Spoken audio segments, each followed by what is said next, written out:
Boa noite, então. Eu sou Tatiana Martins, Relações Públicas e analista de comunicação da Embrapa. Também sou secretária-geral do Conrep Sexta Região e fundadora do Fórum. A ideia do Fórum de Comunicação do Agro nasceu num dos eventos do Lab de Comunicação ABERJ para o agronegócio, que é a nossa inspiração e apoio. Criado em julho de 2020, o Fórum já reúne cerca de 150 membros de norte a sul do país, com representantes de órgãos do governo, universidades, mídia, secretarias de agricultura, instituições e empresas nacionais e internacionais, entre outras. Convidamos vocês que nos assistem a participarem, caso ainda não sejam membros. Estamos no LinkedIn, Instagram e YouTube. Inscreva-se em nossas redes e engaje-se na campanha que estamos lançando. Hashtag Sou Comunicador do Agro. Sobre o propósito, o Fórum tem por objetivos debater ideias, trocar experiências e criar networking, buscando unir e fortalecer a comunicação e a imagem do agronegócio brasileiro dentro e fora do país. E por falar em debater ideias, nada melhor do que fazer isso por meio de um encontro com importantes lideranças do setor. Hoje, com muita honra, recebemos o deputado e presidente da FPA, Alceu Moreira, e o diretor-geral do Senar, Daniel Carrara. Aproveitamos a oportunidade para agradecer todos os participantes do fórum aqui presentes, em especial a equipe líder deste evento, a Cindy Correia da IBA, a Cláudia Luz da FAMATO, a Eglane Nascimento e a Carlane Soares do Senar, a Lorene Souza da assessoria da MIPA, a Luciane Pacheco da Sem Cerimônia e o Lúcio Cavalcante da Embrapa Amazônia Ocidental. Nossos agradecimentos também aos parceiros do evento, Sem Cerimônias, Eventos e Turismo, pelo apoio na organização, e Press Manager, pelo apoio na divulgação à imprensa. E deixamos para a final, nosso parceiro moderador do primeiro encontro, o Nicolas Vital, para apresentá-lo e passar o bastão dos trabalhos desta noite. Nicolas Vital é jornalista com mais de 15 anos de experiência e passagem por algumas das principais revistas de economia, negócios e agronegócios do país, como Exame, Isto é Dinheiro e Dinheiro Rural. Foi vencedor do Prêmio Abril de Jornalismo em 2012 e do Prêmio Massey Ferguson de Jornalismo em 2018. É autor do livro Agradeça aos Agrotóxicos por Estar Vivo, publicado pela editora Record, e curador do Lab de Comunicação para o Agronegócio da Associação Brasileira de Comunicação Empresarial, ABERJ. Nicolas é também membro do nosso Fórum de Comunicação do Agro. Lembrando que hoje é o Dia da Comunicação Empresarial, então, parabéns para o Nicolas, parabéns para todos os comunicadores. Com a palavra, Nicolas Vital. Boa noite, Tatiana. Obrigado pelo convite aí para moderar esse debate tão importante aí de hoje. Parabéns para todos os comunicadores, né, que fazem parte aí do nosso grupo e também para os que não são comunicadores oficiais, mas que promovem aí o nosso agronegócio no dia a dia, né? Caso dos nossos dois participantes de hoje. Antes de eu apresentá-los, eu vou fazer uma breve introdução aqui do modelo do evento, né? Que, como você mesmo disse, a ideia do fórum surgiu lá dentro do Lab de Comunicação da ABERJ, que, na verdade, é um fórum de discussão para a gente, enfim, destacar as boas ações, entender onde a gente pode melhorar e, enfim, tentar agir de alguma forma para a gente mudar a imagem do agronegócio perante a sociedade. Então, a ideia aqui é que seja um grande bate-papo com os nossos dois convidados. A ideia é que a gente tenha mais ou menos umas 3 perguntas iniciais, com até 5 minutos para as respostas, né, para que a gente tenha tempo de explorar mais temas. E depois disso, a gente vai abrir também para perguntas dos espectadores, né, que estão acompanhando a gente pelo YouTube hoje. Então, você que está nos acompanhando, se tiver alguma dúvida durante o evento, tiver algum questionamento, pode mandar pelo chat do YouTube. A gente vai, à medida do possível, a gente vai responder todas essas dúvidas. Então, para a gente começar, eu vou fazer a devida introdução aqui dos nossos convidados. A gente tem o deputado Alceu Moreira, que está em seu 3º mandato já como deputado federal e atualmente preside a Frente Parlamentar Agropecuária, tão importante aí na defesa do agronegócio, né? O deputado também preside o MDB no Rio Grande do Sul e o conselho curador da Fundação Ulisses Guimarães. Já foi deputado estadual reeleito, presidente da Assembleia Legislativa do Rio Grande do Sul, secretário de Estado da Habitação, prefeito reeleito e vice-prefeito e vereador em Osório. Boa noite, deputado. Prazer revê-lo, prazer estar com o senhor mais uma vez aqui discutindo a nossa comunicação.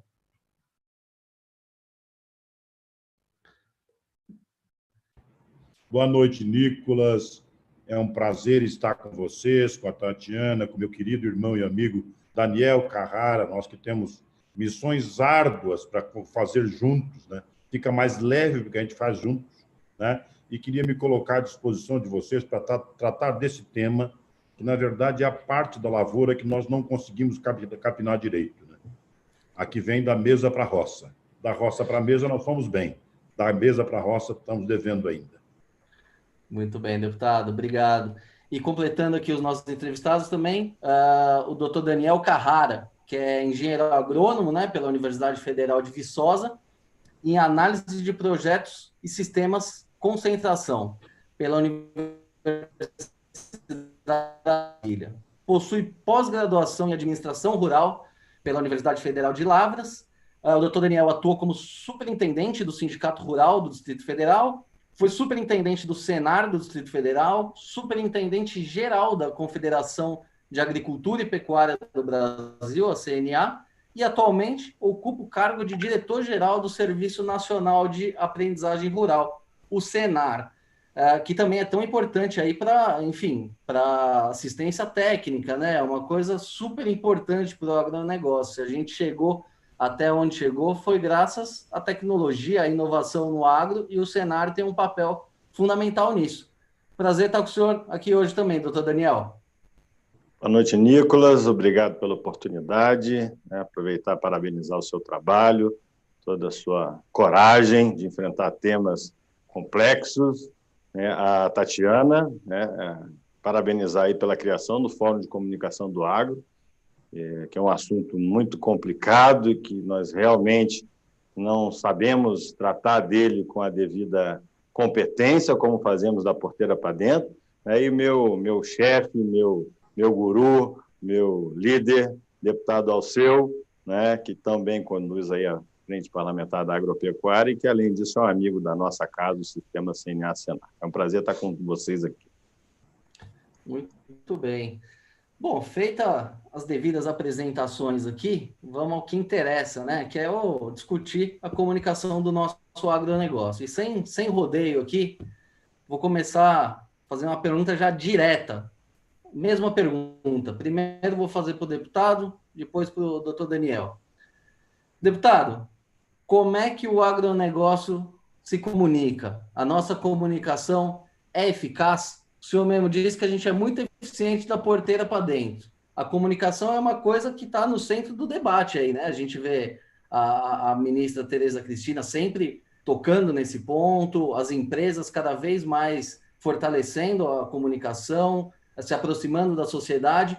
Mas como que o senhor vê a comunicação hoje? É suficiente o que a gente está fazendo? Com certeza não. É uma parte do processo de produção que, principalmente, o produtor ele não apropria como se fosse um custo obrigatório de produção. Na verdade, não é só isso. Ele tem dificuldade para apropriar o seguro como uma norma de custo, ele tem dificuldade para tratar, muitas vezes, as questões ambientais como norma de custo e, principalmente, a comunicação e imagem. Ele não consegue apropriar isso. Tá? E é uma questão de cultura, mas sempre foi assim? Não, nós melhoramos muito. Nos últimos anos, nos últimos 3 anos que eu acompanho isso mais profundamente, nós ocupamos, se nós formos medir centimetragem de jornais, espaço de rádio e televisão, nós ocupamos infinitamente mais espaço do que nós ocupávamos antes. Era difícil, inclusive, ter espaço para falar. Hoje nós temos. A questão está que a comunicação para o agro é um corpo multilateral. Tá? E dependendo da face, do momento e do interesse, tu tem que ter uma comunicação distinta. Então, se tu for fazer, por exemplo, comunicação internacional, que é que nós temos problemas hoje, tem que saber o seguinte: a fonte da crítica que prejudica a imagem do agronegócio é de natureza científica? Se for, temos que ter um aparelho científico muito bem construído, com pessoas de renovado conceito, para poder fazer o contraponto, reestabelecer a verdade. Se o fato é de natureza jornalística, bom, então nós temos que ter uma agência internacional muito qualificada para poder atuar na opinião pública de tal maneira que reestabeleça a verdade sobre isso. Se o fato é comercial, que é o preponderante, bom, nós temos que imediatamente ter um enfoque comercial para mostrar para as pessoas que nós estamos, na verdade, disputando o mesmo espaço. Isso não é uma Olimpíada, né? É competição de mercado, e nós vamos ter que fazer isso, mas não de maneira reativa, raivosa, não se vitimando, né? É indo para a competição de mercado, considerando essas coisas normais e fazendo debate de tal maneira que estabeleça a verdade com relação ao país, ao nosso país. Agora, é preciso perceber o seguinte: durante quase 3 décadas, desde as 2 da tarde às 10 da noite, as novelas entram nas nossas casas, vão ocupar os espaços nobres dos sofás das nossas salas, e as pessoas dizem o que querem do agro. E nós nunca nos defendemos disso. Achamos que era uma coisa natural, como o vento e a chuva, é assim mesmo. A imagem foi sendo destruída gradativamente, diariamente destruída. Tá? E, é claro, tinha um fundamento, a grande maioria, de natureza ideológica. É que no agro, nas últimas 2 décadas, brotou claramente a eficiência, a eficácia, uma riqueza enorme na produção e diversificação da alimentação. Apareceu a Embrapa com a pesquisa muito forte, as organizações do agro muito bem organizadas, as cooperativas que cresceram muito nesse processo, e aqueles que queriam o Estado forte e proprietário de tudo viam seus interesses ideológicos completamente confrontados pelo agro, né? Eles queriam separar o rebanho de pequenos proprietários e grandes proprietários, exatamente para ficar com o rebanho maior, que é os pequenos, né? Porque são eleitores, né? Tudo isso foi percebido. Agora é hora de nós fazermos esse diálogo interno e externo. Tá? O diálogo com os centros urbanos, eu tenho a impressão que tem vários veículos e forma de fazer, mas uma delas está relacionada diretamente com a Embrapa, que é abrir a Embrapa junto com as nossas academias, com as universidades, para levar os estudantes urbanos de guarda-pó branco para o interior, para dentro das nossas fazendas. É lá que tem que estar o jornalista, é lá que tem que estar o pessoal que deve da pesquisa, é lá que tem que estar o agrônomo, o veterinário, o bioquímico. Esse pessoal todo devia estar. A universidade não pode ser um instrumento para produzir gente formada para depois de formada para o mercado. Nós queremos a universidade como instrumento de transformação durante o curso. Ora, se a universidade toda vier para o interior, pelo menos em algum período do curso, quando ela voltar para a cidade, ela nos ajudará enormemente a refazer a comunicação da verdade sobre o agro. Mas fará com autoridade científica, fará com autoridade de conhecimento. Então, estou dando apenas um dos veículos que nós acabamos sepultando, não utilizamos essa ferramenta chamada universidade, que tem um conhecimento fantástico, que poderia melhorar enormemente a nossa sociedade, que poderia estar no meio da nossa propriedade, a meninada criando startup e achando solução tecnológica para todos os setores, né? E nós, pelas pernas deles, levar a roça para dentro da cidade quando eles voltassem para a universidade. Podíamos fazer isso. A última questão é o seguinte: há um equívoco quando a gente fala no agro, que o agro é uma coisa que acontece na produção agropecuária. Não. O agro é chão de fábrica, quando ele produz todos os equipamentos para produzir.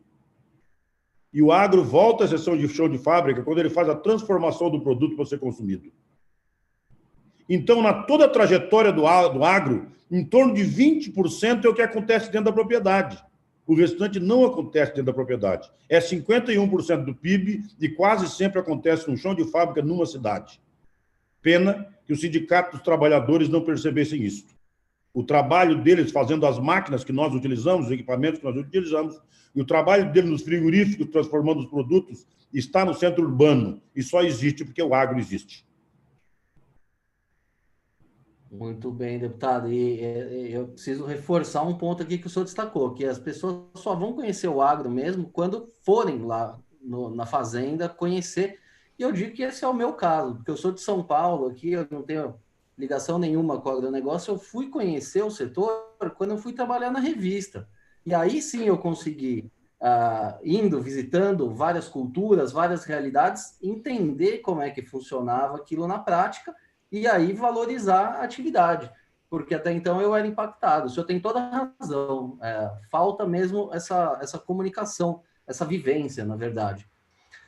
Dando continuidade aqui, vou fazer a mesma pergunta para o doutor Daniel, só que com um pontinho além ainda, porque além de comunicar a sociedade, o Senar tem um desafio também muito grande de comunicar os produtores, né? Comunicar as boas práticas agrícolas para os produtores, que também nem sempre é uma tarefa fácil pela capilaridade, né? Pelo IBGE, a gente tem mais de 5 milhões de propriedades rurais no Brasil. Então, doutor Daniel, mais uma vez, obrigado pela presença. Como é que se dá a comunicação aí do ponto de vista do Senar? Lembrando que o senhor já foi também responsável pela comunicação do Senar, né? Sim, Nicolas. Como você pode ver no meu currículo, não é minha formação, nunca tive experiência nisso, mas depois de 15 anos de casa entre Senar, CNA e Federações da Agricultura, eu, como gestor da casa, cansei de estar numa roda de amigos em Brasília e dizer que trabalhava no Senar e ninguém sabia o que era Senar, e eu dizia que tinha que dizer que era o primo rural do Senai, né? Cansei de dizer que trabalhava na CNA e de ter que dizer que não era o curso de inglês, né? Então, e também já tivemos que colocar 3.000 tratores na esplanada dos ministérios durante 15 dias para sair numa matéria de Jornal Nacional. Então, isso vai cansando, e eu pedi ao nosso presidente, doutor João Martins, que deixasse eu assumir a comunicação da instituição, não só do Senar, mas da CNA também, há 2 anos atrás, e assim começamos a fazer uma série de mudanças nas nossas estratégias. A primeira coisa que nós fizemos foi contratar Nizango Anais para nos dar uma consultoria, meu amigo, né, que ficou 1 ano e meio aqui, com a visão absolutamente urbana, dizendo mais do que a gente não devia fazer do que a gente devia fazer, né? E dividir esse problema que é imenso, que é a comunicação, entre se comunicar com o produtor, com o setor, se comunicar com a sociedade e com os formadores de opinião, e se comunicar com o mundo, né, que não tem nada a ver, pensa exatamente diferente, muito diferente dos dois públicos. Com o produtor, nós avançamos bem. Hoje a gente tem muita capilaridade, tem as estratégias de educação à distância, as redes digitais estão efetivamente no setor rural, os líderes se falam bem lá no IPA, né, no Instituto Pensar Agro, nos grupos do Conselho do Agro, nos grupos de federação. Isso hoje acontece e flui. A dificuldade é chegar no pequeno produtor rural, mas assim, na massa de produtor rural você consegue interagir bem.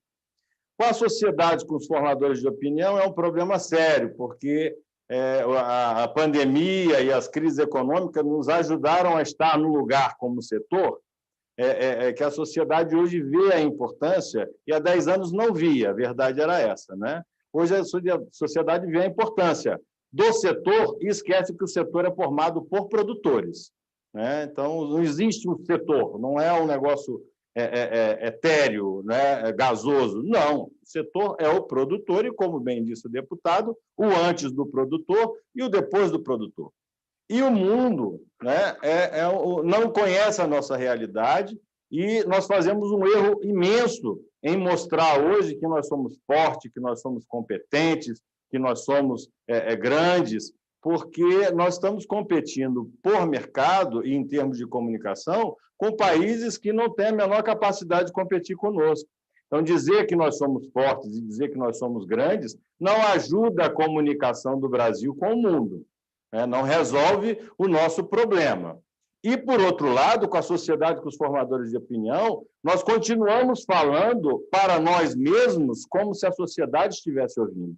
Então, nos grupos lá no Instituto Pensar Agro, nós falamos dos nossos problemas, nós concordamos, nós achamos as nossas soluções, né, nos grupos de produtores rurais, nos sindicatos, mas não sabemos falar com a sociedade. Falar com o nosso grupo, com os nossos formadores de opinião, não vai resolver os nossos problemas, porque a sociedade não entende os nossos problemas, elas não vivenciam os nossos problemas, né? Mostrar uma colhedora ou 10 colhedoras colhendo soja numa propaganda não faz com que nós falemos com a sociedade não conhece aquilo, acha que aquilo é na Lua, e a sociedade não entende o que não conhece. Então, nós estamos fazendo errado quando nós nos vangloriamos do nosso sucesso e nos vangloriamos para nós mesmos, né? Nós precisamos interagir com a sociedade precisa saber que nós não somos meros produtores de alimentos ou de energia ou de superávit. Nós somos pessoas, nós somos humanos, nós temos família, eu digo porque eu sou produtor rural também, nós temos trabalhadores, né? Eu não conheço um dono de indústria que é padrinho do filho de um funcionário chão de fábrica, mas eu conheço milhares de produtores que são padrinhos dos seus filhos, dos seus funcionários. Então, a sociedade precisa entender isso e nós não estamos sabendo falar com a sociedade porque nós estamos usando as estratégias erradas. Eu acho que é esse o dever de casa que nós temos que fazer e também fazer juntos. Não adianta cada um fazer sua propaganda, a sua estratégia, o seu vídeo, o seu comercial de forma desconectada. E nós vemos isso todos os dias. Cada instituição tem uma ideia maravilhosa, cada instituição tem uma empresa de publicidade que vai resolver o problema e, não raro, uma desfala o que a outra fala. Eu acho que esse é um problema seríssimo de comunicação, que eu acho que o Fórum pode ajudar muito nisso, Tatiana. Organizar as estratégias para que todos nós andemos para o mesmo lado com estratégia e não com vontade de fazer. Eu, como agrônomo que sou, eu fui contratar pessoas especializadas e nós, produtores rurais, temos essa mania de tratar de assuntos que nós não conhecemos, porque a gente faz isso nas nossas fazendas. Deu problema, nós temos que resolver sozinho, mas, infelizmente, a comunicação é um pouquinho maior do que a nossa fazenda. Muito bem. Seguindo, então, eu vou inverter a ordem agora, porque eu queria pegar um gancho disso que o senhor acabou de dizer. Isso é um fato, né? Que o agronegócio se comunica muito bem para dentro, mas tem essa dificuldade para se comunicar para fora.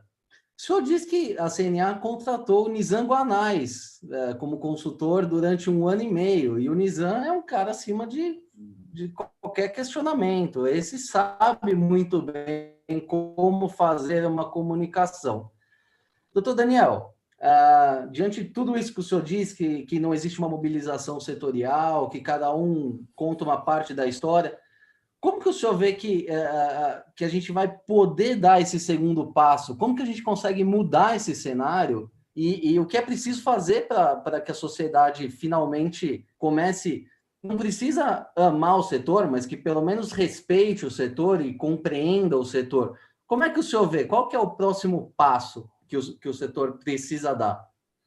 Nicolas, nós contratamos há alguns anos atrás uma consultoria de fora internacional, chamada, não sei se eu posso falar o nome, não vou falar, que fez um trabalho analisando o inconsciente coletivo de alguns grupos. E essa consultoria foi dividida em inconsciente coletivo do produtor e sua família e das instituições, né, das lideranças, o inconsciente produtivo dos formadores de opinião do setor, os formadores de opinião da sociedade, né, e aí eu incluo a imprensa, e da sociedade urbana como um todo.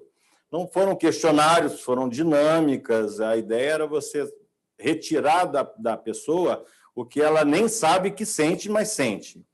E o resultado, rapidamente, foi o seguinte: para o produtor rural e as lideranças, como é que, né, esse grupo vê o próprio produtor?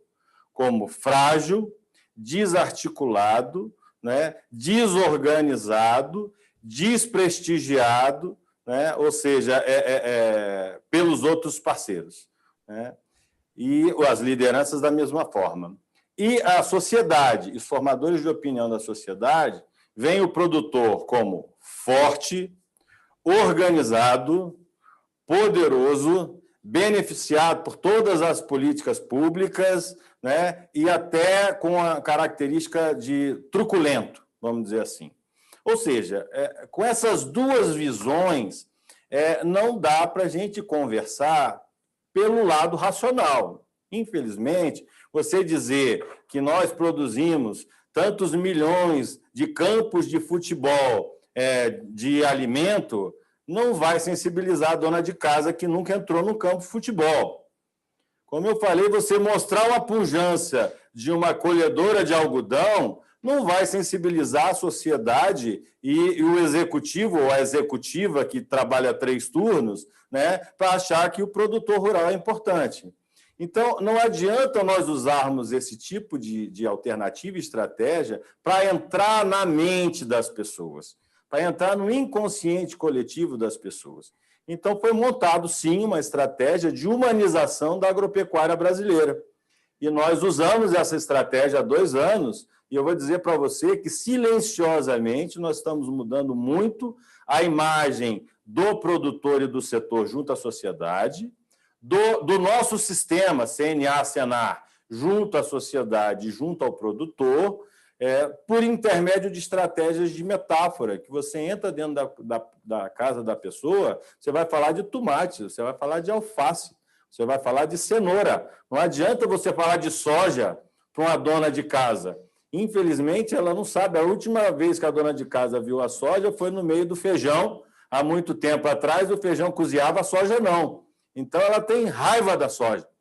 Então, nós temos que trabalhar isso de uma forma inconsciente, por intermédio de metáforas, né? A metáfora do setor agropecuário para a sociedade em geral, né? Para o jovem digital, o jovem vegano, por exemplo, é um grande Golias imenso, né? Que a hora que ele quiser pisa na cabeça de todo mundo.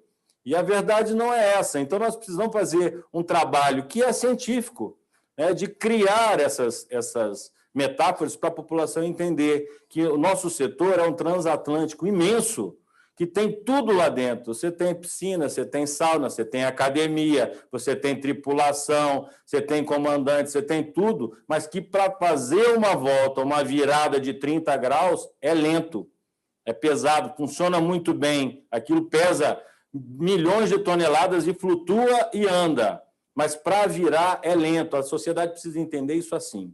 E, novamente, dizer, nós precisamos fazer isso juntos, né? Com a Frente Parlamentar, com o IPA, com a BAG, com a Sociedade Rural Brasileira, com a BCZ, e isso efetivamente não ocorre.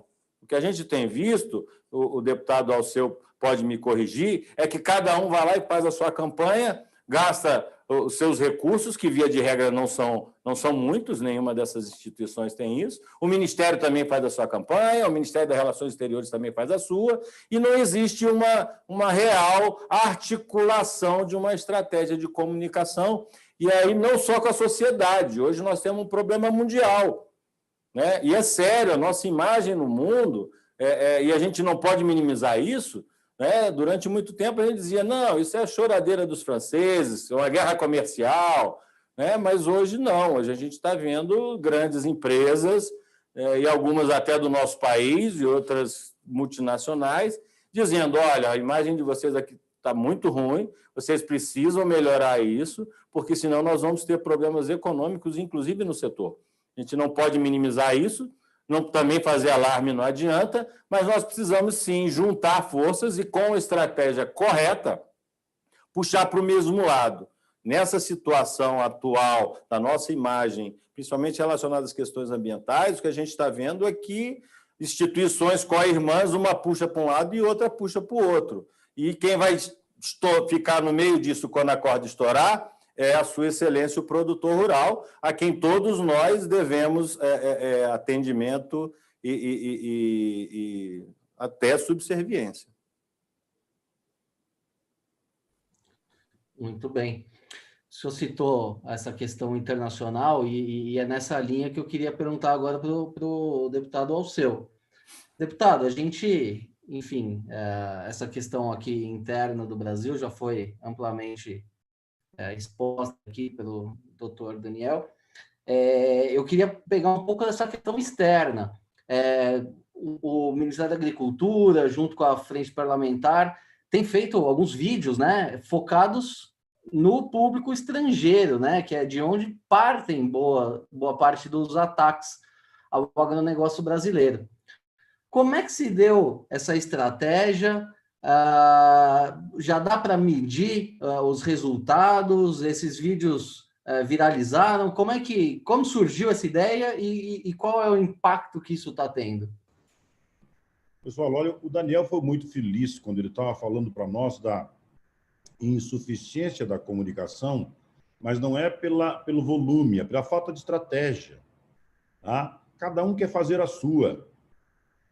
Não tem como fazer separadamente. Tem que ter uma política de comunicação do agro para o mundo que tem que englobar todos os interesses privados e o interesse público, tá? Porque esta imagem interessa a todos nós. Tá? Então, dizer o seguinte, olha, o Ministério da Agricultura está fazendo, a parte dele, com certeza. É suficiente? Com certeza não, é completamente insuficiente. Né? Mas é melhor que não fazer nada, não tenha dúvida disso. Tá? Agora, nós já estamos evoluindo na consciência disso? Estamos. Tá? Mas é claro, pessoal, é o seguinte, imagina que no nosso Brasil inteiro tem muita gente que não tem a mínima condição de fazer a avaliação de quanto é importante o conteúdo da comunicação, tá? Mas ele é um cidadão que, na propriedade dele, venceu, alguns enriqueceram, inclusive, ele tem um poder gigante, ele se acha uma pessoa extremamente inteligente, e é no setor dele, tá? Só que a primeira educação que tem que dar para ele é apropriar a questão da comunicação como uma parte da sua produção que precisa ser conquistada. Tá? Agora, no caso da comunicação internacional, quando se fala disso, é sempre importante saber com quem tu está falando. O que a Inglaterra e a França dizem de nós, e a Alemanha, não é o que a China diz. Não é o que o Vietnã diz, não é o que a Arábia Saudita diz. Tá? Então é o seguinte, esse, como disse, é um corpo multilateral, com muitas faces. Para cada um deles, representa um momento e um interesse. Se tu quiser fazer uma representação, uma narrativa da comunicação e responder com resposta rasa, vai errar. Tá? Algum problema de comunicação, a origem é comercial. E bom, a França está vendendo frango na Inglaterra. Se o nosso frango chega no balcão, na prateleira do supermercado, o francês perde a possibilidade. O Macron tem uma eleição agora e precisa dos votos do interior. É claro que ele vai falar mal do Brasil. E isso explica tudo? Não, claro que não. Isso não explica tudo. Né? A Bayer e a BASF são das empresas que mais vendem inseticida e herbicida no Brasil. E quem mais fala do agrotóxico, com relação ao uso do agrotóxico no Brasil, é a Alemanha. Quer dizer, as duas multinacionais que enriquecem, ganham milhões e milhões de reais aqui, não pode fazer uma comunicação na Alemanha. Nós, o Brasil, o governo brasileiro e as entidades, não somos capazes de chamar essas empresas para que elas consigam colocar parte do que ganharam pelo volume dos nossos negócios para fazer a comunicação com alta credibilidade no seu próprio país? Com certeza, sim. Não estamos fazendo isso porque não damos importância. Falamos muito sobre isso, mas usamos muito pouco inteligência estratégica, usamos muito pouco estratégia de comunicação, usamos muito pouco comunicação como ciência para poder fazer o convencimento do nosso consumidor em qualquer parte do mundo. Agora, eu tive há pouco tempo na Irlanda, e aí, conversando com os irlandeses, disseram o seguinte, olha, se nós acertássemos esse negócio do Mercosul, do acordo da Comunidade Europeia com o Mercosul, se isso der certo, eu espero que a minha Irlanda seja a última a comprar carne do Brasil, ou seja, só entre nesse acordo a carne bovina no último ano dos 10. Aí eu pergunto, mas por quê? Porque quando entrar, nós quebramos. O dia que a carne brasileira chega aqui, nós temos que desistir do ramo. Nosso custo de produção é muito mais elevado. Ora, meu compadre, mas quem está na Europa, com cidadão sem um palmo de solo para ampliar, sem condição de ampliar, com subsídio gigante, não pode ampliar o subsídio, tem uma concorrência de um país que em alguns lugares tem 3 safras por ano, tudo que ele conseguir colocar de casca de banana, ele vai colocar. Bom, então tá, então eu me conformo com isso, aí o problema é deles. Não, não é deles. é que tem grande parte de coisa que nós fizemos aqui que está errada. Então é o seguinte, o que eu estou dizendo é que preciso ser muito mais generoso para discutir este corpo multilateral com todas as faces e ter a grandeza de saber o seguinte, a solução não é uma receita de bolo. A solução é uma solução extremamente criativa, depende do reflexo do momento, depende do interesse do momento, e nós temos que saber como responder isso. Acho que estamos evoluindo, tá? E o que não estamos fazendo agora é que, tal como na indústria, o agro também tem. Os setores acabaram criando sindicatozinhos, né? E eles criam seus deuses. Cada um tem o dono do sindicato e o cara se acha o dono da cocada preta. Então, um fala contra o outro que é para conseguir espaço de imprensa. Tá? Coitado, cara, não tem a mínima noção do que ele está fazendo, é uma imbecilidade. Né? Imbecilidade. Para o todo, ele não está somando. Né? No IPA, a gente discute isso, mas cá para nós, eu e o Daniel estamos aqui, quando se fala em pegar alguns trocados do IPA para comunicação, todo mundo se olha e coisa parecida, mas ninguém bota a mão no bolso. Não tem nada. Quer dizer, eles não acham isso importante. Eles falam, mas sempre acham que é uma coisa que pode ser feita depois. Então é o seguinte, comunicar adequadamente o mundo e o país custa dinheiro. Mas pode ter certeza, os danos causados por comunicar mal é muito maior do que nós teríamos que gastar para transformar a comunicação numa área de investimento. Deputado, essa última frase resume muito bem, né? O agronegócio ainda enxerga a comunicação como um custo, não como um investimento. E hoje a gente vive uma era da reputação, né? Hoje, até pouco tempo atrás, as pessoas sofriam ataque, né? As pessoas que eu digo, as empresas sofriam ataque, mas diziam, bom, o produtor vai continuar comprando o meu produto aqui, mas hoje o cenário é outro. A sociedade pressiona uma empresa, pressiona os governantes para que produtos sejam banidos, para que, enfim, sanções sejam aplicadas. É isso aí. Eu acho que a questão é muito em torno da comunicação como cultura empresarial no setor. E a gente tem que lutar por isso. Como o nosso tempo aqui já está avançado, eu vou começar a abrir para as perguntas, já que estão chegando aqui pelo YouTube. E tem uma muito interessante aqui que eu vou fazer para o doutor Daniel. Os senhores acreditam que a comunicação deva começar nas escolas? Como pensam que isso poderia ocorrer de forma eficiente e estratégica? E eu faço um parênteses, né? Os livros didáticos, hoje em dia, eles servem muito mais para detonar o nosso agro do que para valorizar os feitos. Então, vamos passar aqui para o doutor Daniel, então. Com certeza, sim. Com certeza, essa ação estratégica, essa população mais jovem, né, nas escolas, é fundamental. E por quê? Porque o pessoal, assim, da faixa etária da minha idade para cima, todo mundo tem um conhecimento, um avô, uma avó, um tio que morou na fazenda, que tinha um sítio, ou seja, tem uma vivência agrícola, né?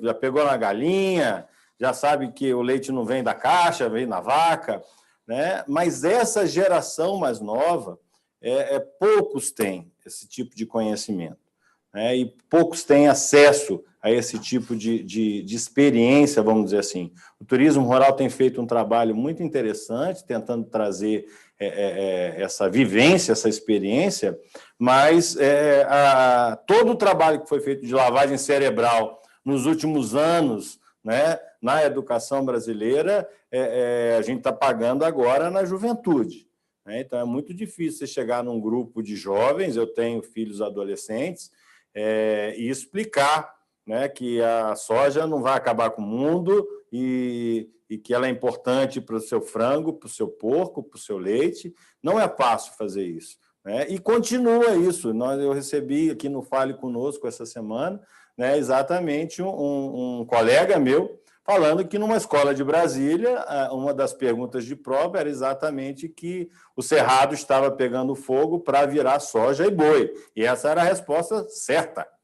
E nós não podemos aceitar isso mais. Então, nós vamos fazer uma denúncia ao Conselho Nacional de Educação, né, contra o colégio. Agora, isso é um trabalho que é muito difícil você fazer, porque via de regra, os pais não costumam ter acesso a esses materiais, né?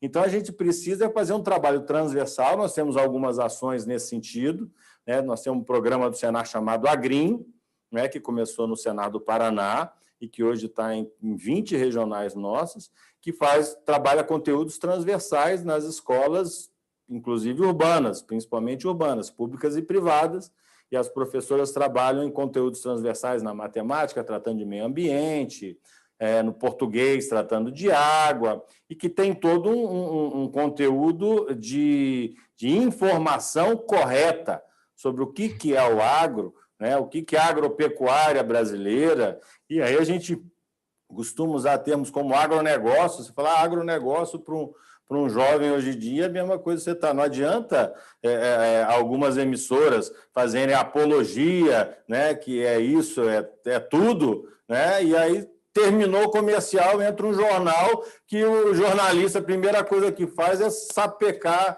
no nosso setor, né? Isso faz de conta para receber patrocínio, né? E com as crianças do mesmo jeito, não adianta a gente achar que nós vamos mudar essa concepção, principalmente dos professores, se a gente não estiver lá dentro. Então, é preciso montar uma estratégia para isso, mas, de novo, não é fácil, porque é um público muito específico, né? Eu tratei de 3 públicos aqui: sociedade, produtores e mundo. Esse público de jovens e crianças é um público totalmente específico que precisa de uma estratégia e que tem que ser uma estratégia com capilaridade, porque o volume é muito grande para tratar. E aí, como diz o presidente Alceu, na hora que você fala de um trabalho desse que vai ter custo, tem que ter estratégia, mas vai ter custo, a gente não costuma contar com muitos parceiros, né, deputado? Então, mas a gente faz o nosso trabalho de formiguinha dentro das nossas possibilidades. O Agrinho está aí em 20 estados. Nós temos uma parceria muito interessante também com a CGU e com o Instituto Maurício de Souza, também para quebrar alguns desses preconceitos, mas é um trabalho contínuo. Esse aí, nós não vamos... Tem que começar e continuar, né? Porque nós perdemos a oportunidade de fazer isso numa geração toda urbana, né? Agora, mudar a cabeça de adulto é mais difícil, né? Mas precisamos realmente começar dentro das escolas, sim. E esse é o gancho aqui para a próxima pergunta. O tema educação aqui está dominando o nosso chat. Então, vou fazer a próxima aqui para o deputado. Se o Brasil é o país do agronegócio, por que esse conteúdo não está na grade curricular das escolas? Hoje isso é uma necessidade. Deputado, quando tá para falar mal, né? Por que a gente não consegue, se não criar uma disciplina, mas pelo menos alinhar o material didático, né? Colocar, enfim, uma coisa mais real. Não precisa também dourar a pílula, mas que se fale a verdade, né? Olha, a primeira questão que precisa ser dita nisso, que fica claro para nós, é o seguinte: o laboratório predileto para se formar um país socialista é a sala de aula, tá? É a universidade. Não é por acaso que, durante 20 anos, elas foram completamente dominadas por essa ideologia, tá? Eles pregam isso, né? Fácil, né? O cidadão olhar para o cidadão que tem um carro novo e dizer para o cidadão pobre: olha, se fosse no meu regime, todos nós teríamos um carro semelhante àquele, né? Isso é mentira, mas as pessoas acreditam isso. Bom, quem pensou esse processo foi para o material didático, foi para lá, para colocar nas escolas tudo isso, na universidade tudo isso. Tem que modificar isso agora, tá? Acho que era hora do Ministério da Educação começar a pensar nisso, tá? E isto é uma ferramenta importante para o futuro do nosso país. Colocar na questão do currículo escolar a questão do empreendedorismo, fazer com que a pessoa não entre mais na escola imaginando que tem que se formar para fazer um concurso público e trabalhar em algum lugar, né? Nós estamos no mundo digital, um lugar que o emprego não é a mesma coisa que trabalho, quer dizer, a grande maioria do trabalho não terá o patrão, tá? Uma modificação completa nesse processo. E só se pode fazer isso, com certeza, mudando a lógica de raciocínio das escolas, né? Eu preciso lembrar vocês que, na educação ainda, a melhor parte da aula continua sendo o recreio.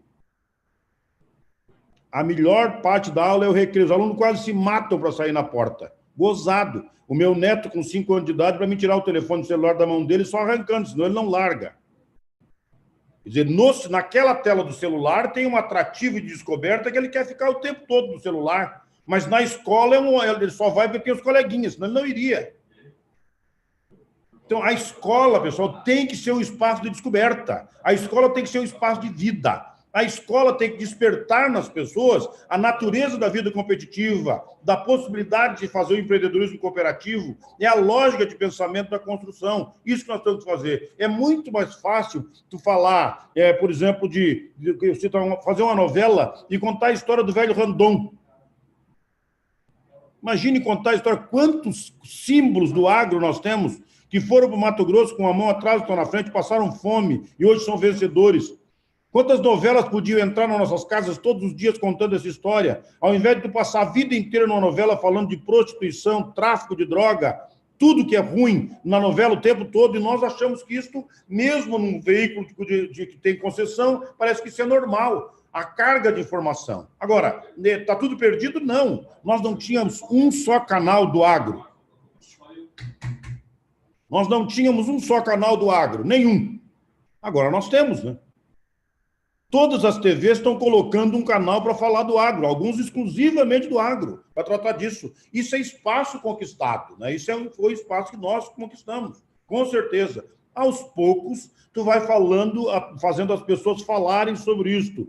É um processo lento, porque o grau de construção da consciência destrutiva da nossa imagem foi feita em décadas. E nós queremos mudar em dias. Nós não mudaremos em dias, até porque a grande sociedade urbana está na escola urbana, com professor urbano e com material didático contra o que nós estamos fazendo. Tá? A desconstrução disso, primeiro tem que mudar os materiais. Né? Dá uma olhada nos livros deles, olhem as páginas. O Chico Graziano mostrou para nós com clareza. Olha o que está na explicação, a lógica de percepção desse processo. Só que a única coisa que eu queria dizer para vocês é o seguinte: olha, nós temos que parar de falar na terceira pessoa. O culpado nunca é o outro, sou eu mesmo. Tá? Eu tenho que fazer melhor. Tá? Dê um dia para vocês dois, dê uma conversadinha com o Daniel e veja nos programas que eles montaram na CNA e a capacidade de solução vista a longo prazo. Projetos que começaram incipientes, que eles tinham a visão do resultado. Foi dar resultado 3, 4, 5 anos depois. Eles sabiam disso. Na comunicação também é assim. Nós temos que fazer uma estratégia pensando no resultado de médio e longo prazo. E isso precisa ir na origem do problema. Onde a comunicação equivocada acontece, tem que mudar-se os meios e os métodos.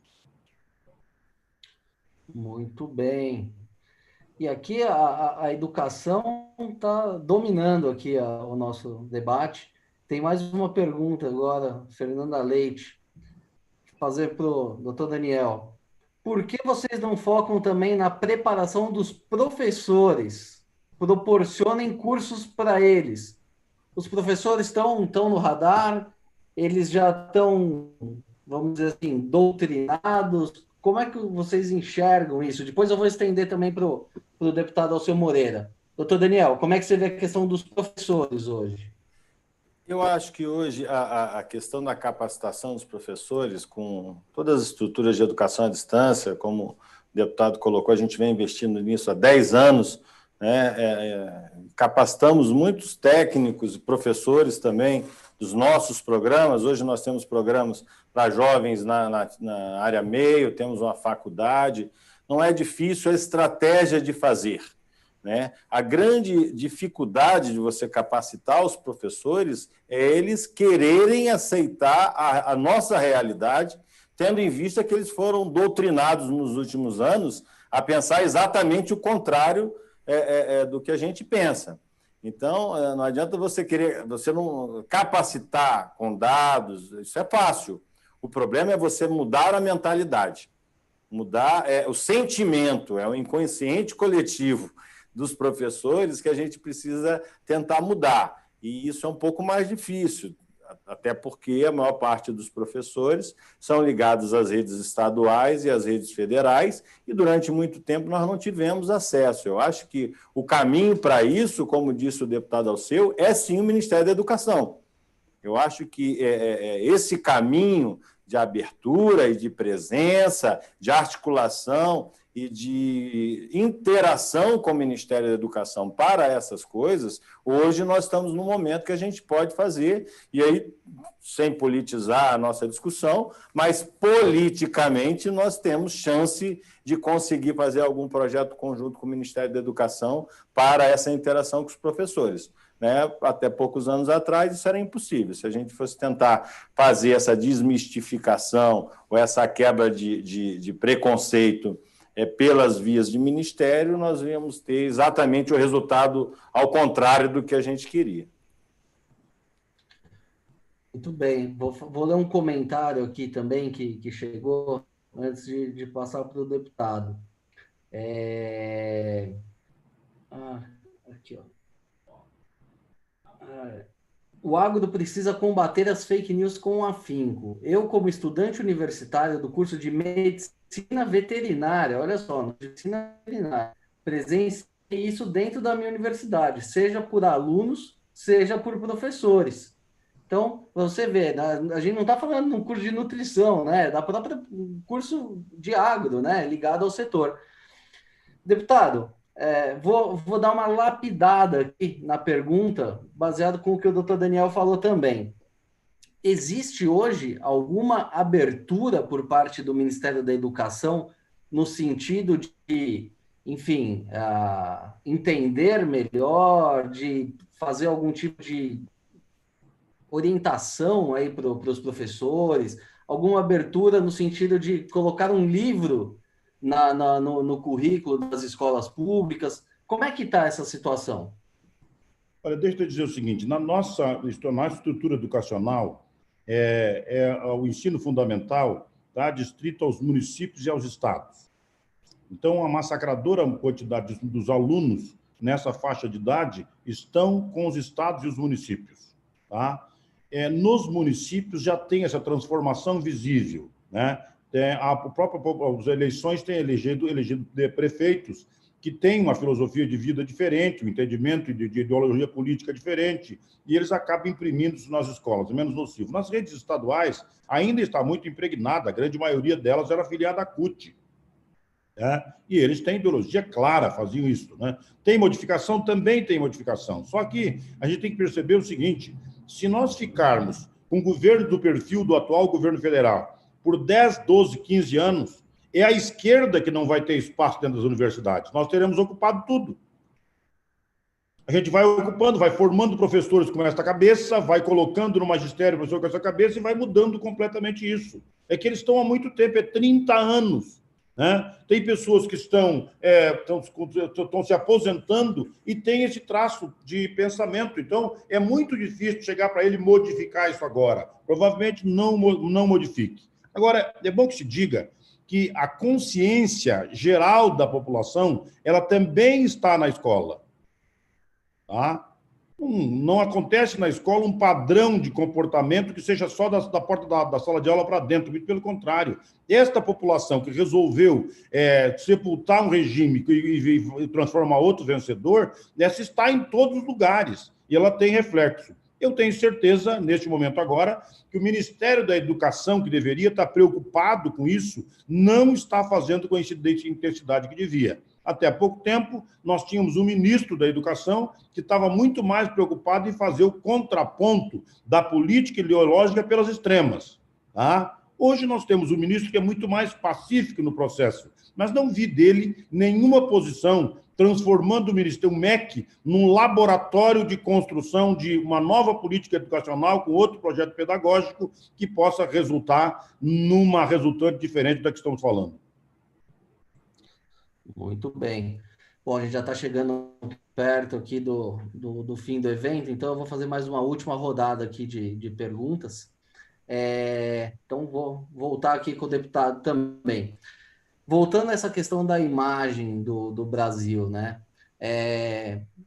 Muitas notícias que surgem no exterior, né? Basicamente negativas, aí tem a ver com queimadas, com grilagem, enfim. A queimada está fora do controle, não é uma coisa que dá para a gente resolver por vontade própria. Agora, a questão da grilagem, a gente consegue resolver com uma regulamentação fundiária, por exemplo. Como é que uma ação dessa poderia impactar na imagem do país, passando uma imagem de organização, enfim, e completando, como enfrentar também os detratores, né? Porque tem muita gente que vai criticar uma ação como essa. Como é que o senhor enxerga isso, deputado?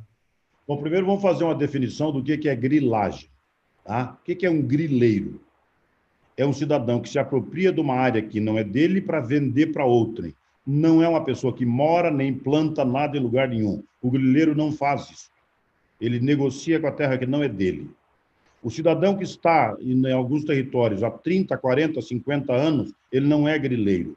Aquele que pediu licença para desmatar, que tinha lei, o Código Florestal deu licença para desmatar, mas o órgão estadual, o órgão ambiental, nunca forneceu o documento para ele, e ele teve que dar comida para a família, ele não descumpriu a lei por vontade própria, ele fez por sobrevivência, e é uma omissão do Estado, e não um crime dele. Tá? Então, quando tu vai fazer uma discussão como essa, tem que saber o seguinte, o que é o criminoso, o cara que é grileiro no processo? Tá? O que é o cidadão que foi colocado pelo Estado lá e o Estado nunca lhe deu escritura pública e registro? Tá? E o que é o cidadão que está morando adequadamente nisso? Agora, por exemplo, tem uma legislação aqui de reforma agrária que diz que só pode organizar até 6 módulos. Dê uma andadinha ali na 163 e olha para um lado e para outro, e tu vai ver que ali tem gente que tem 2 módulos, um módulo tem 7, tem 8, tem 9. Aí como é que faz? Vai ficar um queijo suíço? Quem tem até 6 vai ter escritura pública e registro. E quem tem 6,5 é um criminoso que tem que ficar sem documento. Por quê? Porque ideologicamente se estabeleceu que tem que ser 6, porque 6 é pequeno. E é o máximo que se conseguiu. Porque no Congresso Nacional, com o que nós temos hoje, nós temos a ditadura de minoria. 130 deputados da esquerda acabam controlando a pauta. E o presidente da pauta, para não se indispor com eles, o presidente da casa acaba não botando em votação assuntos como esse. Está lá o Código Ambiental, que o Kim Kataguiri fez uma bela discussão. Temos represado em torno de quase 200 bilhões de reais para ser investido e gerar emprego e nunca vota o Código Florestal. Temos a lei da conectividade que está lá no Senado, que hoje uma pessoa que não tiver internet das coisas e ele tiver um vizinho que tem, ele vai perder a propriedade do vizinho em 5 anos. Porque a eficiência do que dispõe desse equipamento é muito maior. Tudo isso está visível. Né? A lei de cabotagem, a praticagem. Vocês sabem, por exemplo, que lá na Amazônia tem prático que recebe 2 milhões e 100 para trabalhar 8 períodos de 4 horas no navio por mês? 2 milhões e 100. Quem é que paga essa conta? Está no saco de feijão que nós comemos. E nós convivemos com isso como se fosse o vento e a chuva. Não, isso tem que acabar, por favor. Então, a gente está na legislação com relação a isso. Para que isso seja votado, tem que ter vontade de quem dirige as casas legislativas. Esse pessoal que trabalha contrário a esse pensamento, mesmo sendo numericamente menor do que nós, mas eles têm uma capacidade de fazer barulho como poucos, e são muito articulados. E nós precisamos vencê-los, com certeza. É isso aí, deputado. E agora, mais a nossa pergunta final aqui para o doutor Daniel, uma pergunta interessante aqui. O agro precisa de mais embaixadores. Artistas brasileiros de fama internacional não conhecem, de fato, o setor da própria casa e acabam entrando nessa onda internacional das fake news. Doutor Daniel, vocês já tiveram uma experiência com o Nizam? Vocês já tentaram alguma aproximação, enfim, algum contato com esses influenciadores mesmo, enfim, cantores, atores, gente que tem uma penetração internacional, que poderia eventualmente ser um embaixador do nosso agro, que atualmente o que a gente vê são artistas que são contrários, que são detratores contra o próprio agronegócio, contra o próprio país, né? A gente tem vários exemplos, não vou nem citar. Agora, existe a ideia? Vocês já tentaram alguma aproximação? Isso está no radar? Como é que a gente pode imaginar uma relação aí, CNA-Senar, com algum influenciador? Sim, Nicolas, a resposta é sim. Nós já fizemos isso e tem que entender que tem algumas estratégias que elas não podem ser explícitas, né?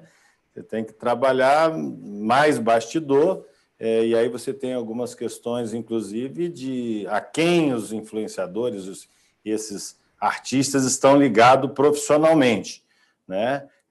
Eu vou dizer para você que tem alguns que não adianta você conversar, porque aquela é a bandeira dele e ele fala para o público dele. Então, nesse trabalho que o Nizam fez, aí, só para responder a uma pergunta que você fez lá no início, o Nizam trabalhou com a gente durante 1 ano e meio, praticamente 1 ano, cuidando da nossa imagem, a nossa imagem institucional, né? CNA, Senar, junto ao produtor, junto à sociedade brasileira. Ele não fez um trabalho mais abrangente em relação à imagem do setor, né? Vamos deixar isso bem claro. Mas, obviamente, com a capacidade que ele tem, nós acabamos montando a estratégia paralela à da nossa instituição e muitas ações se transformaram em realidade, inclusive a interferência em influenciadores. E eu vou dizer uma coisa para você, que a imagem do nosso setor no nosso país hoje, ela é muitíssimo melhor do que há 10 anos atrás. Muitíssimo melhor, né? E aí você tem todo um movimento aí dos cantores sertanejos, a gente se relaciona muito com eles, todos eles têm um vínculo grande com o nosso setor, não só por causa da música, mas a maior parte deles são produtores, sim. Você tem aí artistas, e agora no mundo digital nós temos um volume grande de influências digitais do agro interagindo na rede. Agora, eu vou repetir, tem gente que não adianta você bater boca com quem vive de falar mal do setor, né? Eu não preciso listar aqui o nome e o número dos detratores do setor contumazes, mas vocês conhecem bem, principalmente da área de comunicação. A gente tem que fazer o trabalho silencioso daqueles que são conquistáveis, vamos dizer assim. Eu não tenho preconceito, eu tenho falta de informação. Então, esse trabalho a CNA vem fazendo, né, já tem quase 2 anos. A pandemia atrapalhou muito, porque é um trabalho muito pessoal, né? Um almoço, um café da manhã, um jantar, uma palestra, uma participação em eventos, para você ir conquistando. E aí tem muito a ver com o trabalho do inconsciente coletivo, né? Mais vale o que você sente do que o que você ouve, né? Mais vale o que você vê do que você ouve. Então, esse trabalho a gente vem levamos formadores de opinião em regiões que têm destaques, né? Mas eu volto a dizer que eu acho que esse não é o nosso maior problema hoje. Nós avançamos muito, temos que continuar avançando, né? Temos que investir, sim, nessa nova geração, mas eu acho que o nosso maior problema hoje é internacional, é a nossa imagem internacional. E aí nós temos que também envolver sentimento de quem não está aqui. E tem coisas assim muito simples de você dizer para fora e para dentro. Há poucos dias pegaram aí um garimpo irregular, né? Se eu não me engano, em Rondônia, né, deputado? E que todas as pedras são compradas em São Paulo e na Europa. Pedras irregulares de contrabando, né? Ou seja, e quem é que mais bate na gente, né? Eu não me lembro a última vez que eu vi um móvel novo de jacarandá. Eu não me lembro. Aqui em Brasília, por exemplo, e em São Paulo, que eu vou muito, o móvel é de MDF, né? Aqui no interior do Goiás, você ainda tem algum angico do Cerrado, mas jacarandá não. E o desmatamento está lá. Quem é que está comprando essa madeira? Não está descendo a madeira. Eu não conheço. É o mesmo que paga a ONG. É o mesmo que paga a ONG e é o mesmo que fala mal da gente. Então, essas coisas, muito mais do que falar, tem que mostrar. Né? Então, achei uma balsa saindo aqui, 4 balsas carregadas de madeira clandestina. Não prende o balseiro, não. Vê onde é que ela está indo. Pega quem está comprando. Então, essas estratégias têm a ver com ação e se transformar em comunicação. Nós estamos trabalhando firmemente nisso, temos um grupo interno e estamos conversando com muita gente para essa proposta, e aí dividido, sim, em sociedade de formadores de opiniões nacionais e mundo. A nossa preocupação, eu confesso para você, hoje, da CNA, é mais com a nossa imagem no mundo. nós fizemos um trabalho imenso, a ministra Tereza Cristina, de abertura de mercado. Nós não podemos correr o risco de não ter algum tipo de represália, né? Um dos candidatos ao governo americano fez uma ameaça aberta para o mundo, né? Isso nos preocupa, isso nos preocupa. A parte interna temos que melhorar, temos que fazer mais coisas, essas estratégias estão montadas, temos sim formadores de opinião que não eram afetos ao agro, que hoje falam, não falam abertamente, porque também não adianta. Não adianta eu ir para um debate contra alguém que vai discutir tudo o que eu estou falando e achar que eu vou convencer ele. Não vou convencer ele. Eu tenho que convencer quem está me assistindo, quem não tem informação, quem não conhece do setor e pode, sim, ter uma adesão ao nosso setor. E tem outras coisas também que a gente também não pode ser tão negacionista assim, né? Nós temos pessoas do nosso setor que fazem coisa errada, sim. Né? Fazem. Né? Então, por exemplo, regularização fundiária. Né? É uma das formas de você separar o joio do trigo, deputado. Dê um título para o sujeito e faça ele se responsabilizar pelo que acontece na terra, que tem o nome dele. Porque se não tem o nome dele, não tem a quem responsabilizar. Então, a discussão da lei da regularização fundiária, é regularizar grileiros. Os grileiros que forem regularizados, certamente um dia vão pagar o preço deles. Agora, você não pode penalizar milhões de produtores rurais que querem produzir sem ter o seu CPF linkado ao seu imóvel. Se ele fizer besteira, a gente não pode nem defendê-lo, né, se ele tiver certo, ou seja, se ele desmatar uma terra porque está lá com pedido de licença ambiental há 15 anos, né, e o governo de estado fazendo picuinha sem autorizar, sendo que o Código Florestal autoriza, né, e nem deixar de penalizar aquele que faz o desmatamento irregular, fora da lei. Né? A gente tem que separar essas coisas e isso faz parte da nossa comunicação. Né? Punir quem realmente deve ser punido, né, faz parte de uma estratégia de comunicação, sim. Muito bem. Bom, a gente tinha várias outras perguntas aqui na lista, queria já me desculpar aí com os nossos espectadores, que infelizmente não deu tempo de ler mais perguntas. A gente poderia ficar aqui mais um tempão, também já são quase 9 da noite, né? Vamos liberar aí os nossos entrevistados de hoje. Doutor Daniel, queria agradecer mais uma vez sua participação aqui, foi um debate excelente aqui, ótimos pontos, e acredito que vai agregar muito aqui para a nossa comunicação do agro. Muito obrigado mais uma vez. Eu que agradeço, Nicolas e Tatiana, e é um prazer aqui dividir a bancada virtual, mesmo que à distância, com o nosso deputado Alceu. Isso aí. Deputado Alceu Moreira, muito obrigado também pela participação, sempre engrandecendo aí os debates, sempre com pontos de vista fortes, mas necessários para o nosso agronegócio. Um prazer estar mais uma vez com o senhor aqui. Obrigado. Eu é que agradeço, e eu quero te dizer o seguinte: cada vez que nós temos uma janela dessa para conversar com muitas pessoas, sempre alguma coisa fica do debate. Né? Dividi a sala com o Daniel é um especialista, uma pessoa, além de competente, leal com o setor, faz um trabalho magnífico na CNA, tá? E nós estamos juntos, né? Não com a obrigação de concordar sempre, né? Mas sempre querendo o melhor para o agro. Tá? Então, queria deixar um abraço para a Tatiana, por ela ter oportunizado esse fórum de comunicação e poder ter essa live com todos nós, e a ti, Nicolas, pela mediação brilhante que fez. Um abraço a todos os internautas, todos que estão conosco, nos acompanhando nesse momento. Pode ter certeza, se mais não dissemos aqui, é porque está fora do nosso limite, mas queríamos dar a melhor mensagem possível para que pudesse ouvir. Obrigado. Acho que foi muito bom mesmo, o nosso primeiro evento de muitos aqui. Queria agradecer também aos apoiadores do evento, a Sem Cerimônia Eventos e Turismo, a Press Manager também, que nos ajudou hoje. E queria deixar um recado final para todos aqui, que o Fórum de Comunicação do Agro realizará mais um encontro ainda em 2020. Então, a gente vai ter mais um bate-papo como esse ainda esse ano. Então, se você ainda não segue as redes sociais do Fórum, siga lá, fique ligado nas redes. no Instagram, no LinkedIn, para acompanhar as novidades.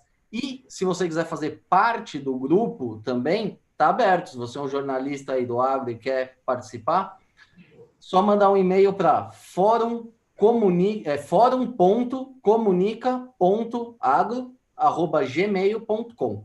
Então, repetindo, forum.comunica.agro@gmail.com. Então, contamos com todos aí, já estamos com 150 participantes no grupo e queremos aumentar ainda mais. Então, obrigado a todos, obrigado, Tatiana, aí, pela oportunidade. Conte sempre comigo aí para essa moderação.